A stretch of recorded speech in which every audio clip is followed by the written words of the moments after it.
আজকে আমি আপনাদের সাথে শেয়ার করব পাটিসাপটার রেসিপি, যেটা ছোট বড় সবাই চট করে খেয়ে ফেলবে, অনেক টেস্টি হয়। এটা কিন্তু সুইট ডিজার্ট। চলুন একবার দেখে নিই।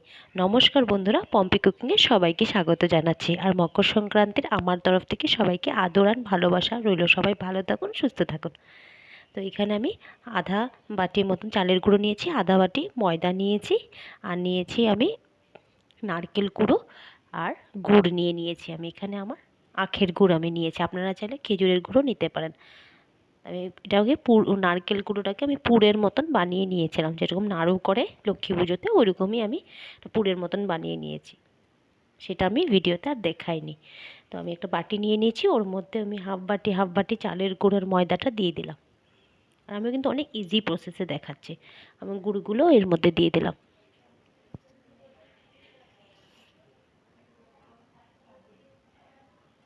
আর 2 টুকরো আমি ইলাইচি থেতো করে দিয়ে দিয়েছি একটু সেন্ট আনার জন্য। আমি এখন জল অ্যাড করে দিচ্ছি, আপনারা চাইলে দুধও অ্যাড করতে পারেন। দিয়ে এটা স্মুথ বাটারটা বানিয়ে নিতে হবে। ব্যাটারটা তৈরি হয়ে গেলে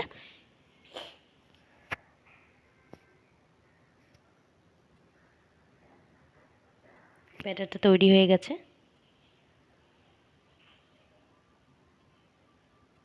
আমি গ্যাসটা ধরিয়ে দিলাম, ধরিয়ে আমি একটা প্যান বসিয়ে দিলাম। তো আপনারা কিন্তু লো ফ্লেমে এটা করবেন কিন্তু পাটিসাপটাটা। আর ননস্টিকের যদি প্যান হয় তো খুব ভালো হয়। আমি একটু প্লেটের মধ্যে একটু ঘি নিয়েছি আর বেগুনের বোটা নিয়ে এটার মধ্যে লাগিয়ে আমি এভাবে করে দিচ্ছি। আপনারা চাইলে স্পুন দিয়েও করতে পারেন, ব্রাশও পাওয়া যায়, সেটা দিয়েও করতে পারেন। তো এখন আমি ওই ব্যাটারটা এর মধ্যে দিয়ে দিলাম। দিয়ে এই উপরের পার্টটা যাতে শুকানোর জন্য আমি একটু টাইম ওয়েট করব। ওই তো আপনার 1 মিনিট মতন ওয়েট করলে এটা টেনে আসে। 1 মিনিটের কমতেও কখনো হয়ে যায়। তো একটু টেনে এসছে, আসার পরে আমি এই পুরটাকে এর মধ্যে দিয়ে দিলাম নারকেলের। আর প্রথম পাটিসাপটা কিন্তু অনেকের ভেঙে যায়, সেটা নিয়ে ভয় খাওয়ার কিছু নেই। এইভাবে চেপে দিলেই হলো। ভাঁজ করে দিতে হবে। কেউ চাইলে আপনারা চামচও ইউজ করতে পারেন ওই ভাঁজ করার সময়, খুন্তি আর একটা চামচ।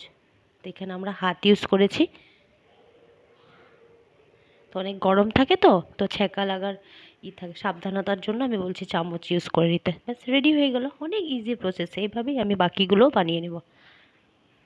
আমার চ্যানেলে যদি রেসিপিগুলো আপনাদের ভালো লেগে থাকে, please like, share and subscribe অবশ্যই করে দেবেন। আপনাদের আদর আর ভালোবাসাতে আমি আরও এগিয়ে যেতে পারবো।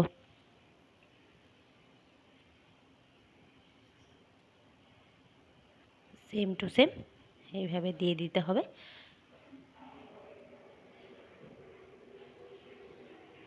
সংক্রান্তিতে তো সবার বাড়িতেই পিঠে পায়েস এগুলো হতেই থাকে। তো আমিও ভাবলাম আমি কি করে বানাই সেটা আমি আপনাদের সাথে একদিন শেয়ার করেই ফেলি। তাই আমি করে ফেললাম আপনাদের সাথে। ভালো লেগে থাকে কমেন্ট বক্সে জানাবেন কিন্তু অবশ্যই। এইভাবে ভাঁজ করে করে দিলেই হলো। অনেক ইজি হয়ে যায়, অনেক কুইক হয়ে যায়। তো একটা পাটিসাপটা বানাতে 1.5 মিনিট মতন লাগে। এবার তুলে ফেললেই হলো।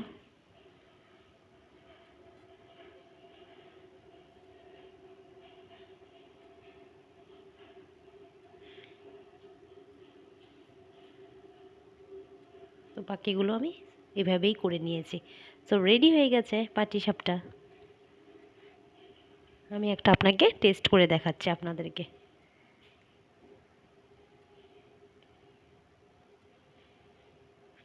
আমার থেকে যদি আরও কোনো রেসিপি আপনারা জানতে চান, প্লিজ কমেন্ট বক্সে জানিয়ে দেবেন। আমি নিশ্চয়ই আপনাদের জন্য ট্রাই করব।